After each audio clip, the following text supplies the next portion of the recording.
Bugungi darsimizda Cambridge 14-kitobimizning 4-testi, 2-passage haqida gaplashamiz va bu qismda birinchi navbatda o'zingiz bilganingizdek mavzuni tushunib olish uchun birinchi navbatda title'ga qaraymiz. Va bu qismda why those are good, nimaga zooparklar yaxshi degan mavzudagi passageni o'qishga harakat qilar ekanmiz va bu qismda bizning asosiy maqsadimiz savollarni o'qish, keywordlarni aniqlash, javoblarni topish va javoblarni topishimizga yordam bergan keywordlarni tarjima qilgan holda sizga yetkazib berish hisoblanadi va bu qismda o'zingiz ko'rganingizdek savol turlari birinchi navbatda matching information, undan keyin true false not kelgan savollari va undan keyin esa multiple choice savollar borligini ko'rishingiz mumkin va bu qismda what of two of the following are stated about zoo staff haqida gaplashilgan va what does this beliefs about zoos does the writer mention beliefs about zoos mentioned in the text. Demak, bu qismda xohlagan joyda kelish ehtimoli bor.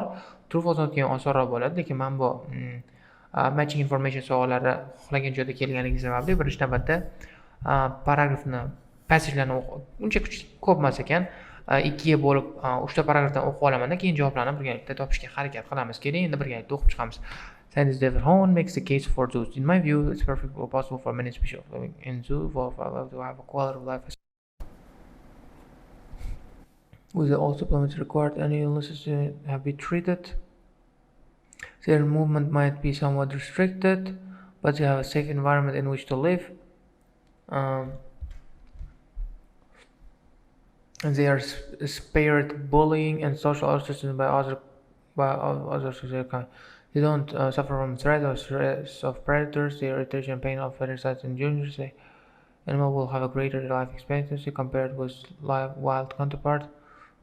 Okay.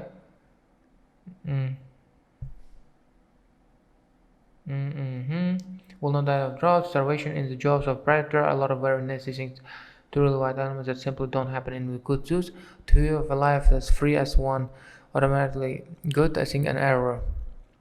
Furthermore, zoos are served several key purposes. Okay, firstly, zoos are aid conservation, which are becoming extinct across the world. Many more are increasingly threatened therefore risk extinction. Moreover, some of these collapses have been sudden, dramatic, and unexpected. Were simply discovered very late in the day. A species protected in captivity can be bred up to provide a reserve population against a population crash extinction in the wild. Species only exist in captivity. With many of these living in zoos, still more only exist in the wild because they have been reintroduced from zoos or have wild populations that have been boosted by captive bred animals. With these efforts, would be fewer species alive today. Also, reintroduction successes are few. However, between the numbers are increasing. The species have been saved or introduced as a result of captive breeding proves the value of such initiatives. This also provide education. Many children and adults experience those will have beyond the fox and pigeons.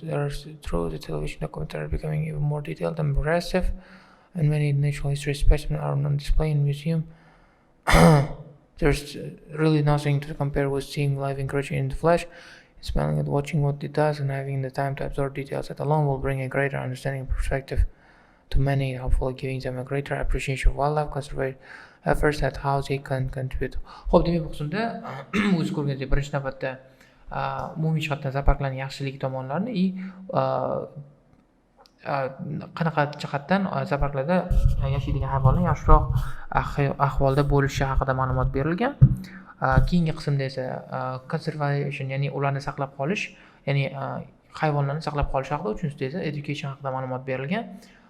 Shunaqa qilib men unga o'xshagan note taking sifati orqali o'zingizga kerakli bo'lgan yoki siz kerakli deb hisoblaydigan keywordlarni belgilab olishingiz juda ham muhim. Undan keyin esa birgalikda javoblarni topishga kirishishimiz mumkin.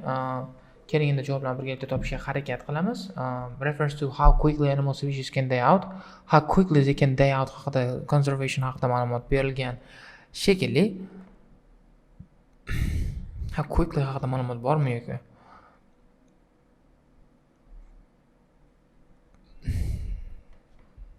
Xo'p, hozircha belgilab turamiz. Masalan, bida ko'rdik, chunki extinction haqida ma'lumot berilgan, shuning uchun bini belgilab turamiz. Agar xato bo'ladigan bo'lsa, keyinchalik o'zgartirishimiz ehtimoli mumkin. Reason why it's preferable to study animals in captivity rather than in the wild. Study animals in captivity haqida ma'lumot berilmagan. Mention of two ways of learning about animals other than visiting them. Two ways of learning other than visiting. Demak, visitingdan tashqari boshqa yo'llari o'sha learningni. Reason why animals in zoo may be healthier than those in the wild. Demak, healthier haqida A deb ma'lumot berilgan. Yaxshiroq ovqatlanar ekan, qanaqadir bakteriyalardan aziyat chekmas ekan. 15-16 keyingi paragrafda bo'lishi aniq. An animal is likely to live longer in the zoo than in the wild. It's true, to'g'ri.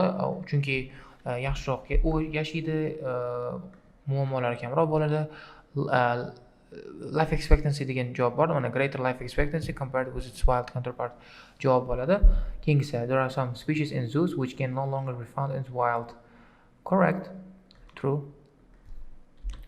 Hozir topib beraman sizlarga nimaligini. Xo'p. A lot of very nice things happen. No, bu yo'q emas. Xo'p, with still more only exist.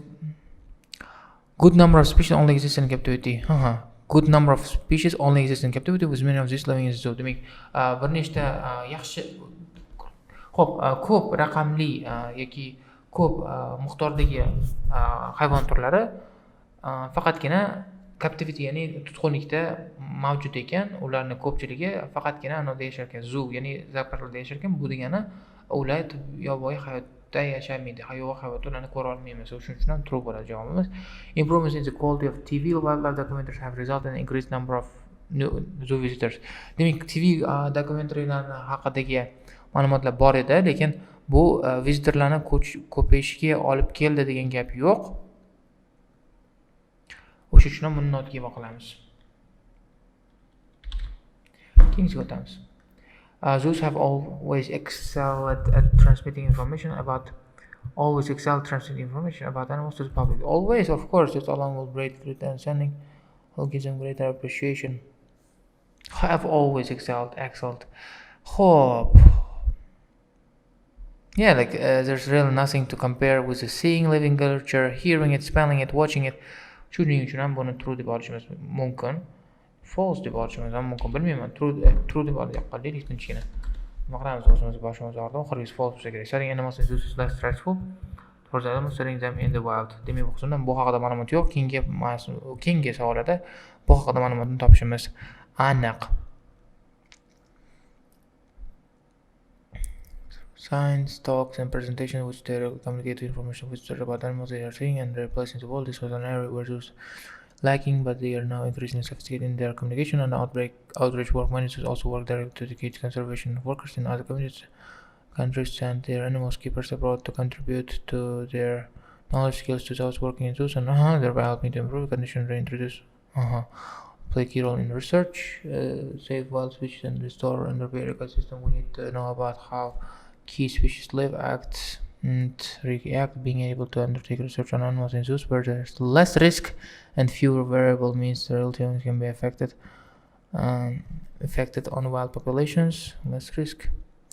Finding out about, for example, cycle of an ostrich cycle when its breeding rate helps wild population procedures such as capturing and moving at risk or dangerous individuals are bolstered by knowledge gained in zoos, such as capturing and moving at risk or dangerous individuals are bolstered by knowledge gained in zoos about others for anesthetics, and by experiencing and handling and transporting animals, it can make a real difference to conservation efforts and to the reduction of human-animal conflicts, and can provide knowledge base for helping with increasing threats to habitat destruction and other problems. Considering any ongoing trouble threats to the environment, it's hard for me to see those are anything other than essential and sort of long-term there was not just what that means of learning about them. The ethos still in the wild, it's educating and informing the grand population about these animals and their world so that as it can assist as this accept the need to be more environmental conscious with them. It will become much more poorer place. Demak, xo'p, tushunarli. Studying animals is less stressful for the animals than studying them in the wild. Bu haqida ma'lumot bor edimi? Research. Not given.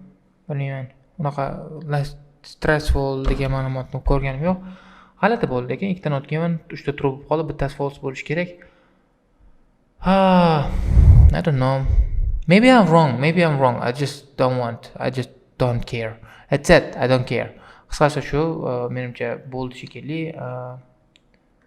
Rangini o'zgartirib olaman. Ketamiz. Hop, tur, bo'ldi. Hop, keyingisiga o'tamiz. Some about zoo staff, some take part in television comedy. No information about television comedy. Travel to overseas, yes. Get experience with species in the wild before taking up two jobs. No information. Who are involved in the conservation project, yes. Specialize in caring for species haqida ma'lumot yo'q. Shuning uchun ham B bilan Dni oldik. Xo'p. Overseas conservation project. Demak, bu qismda mana World to educate conservation project and working to species bo'ldi. Shu ikkalasida bor. Keyingisi beliefs. They can help children overcome their fears. No information about fear. Oh, damn it. No information about fear. Public awareness bor. They can provide employment for a range of professions. No information about employment. Income for support level of conservation. No information about it. With raised animals which can be released into the wild. Bu haqida informatsiya bor. Demak, bu qismda awareness haqida ma'lumot bor.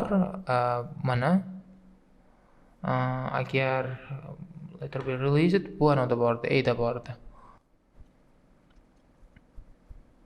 Mana save it and reintroduce haqida ma'lumot bergan uchun B bilan E ni oldik. Shu bilan charchadim. Bugungi darsimiz o'z nihoyasiga yetadi. Shu bilan bu qismimiz tugaydi. Hammaga tushunarli bo'ldi degan umiddaman. Sizni keyingi darslarda kutib qolamiz.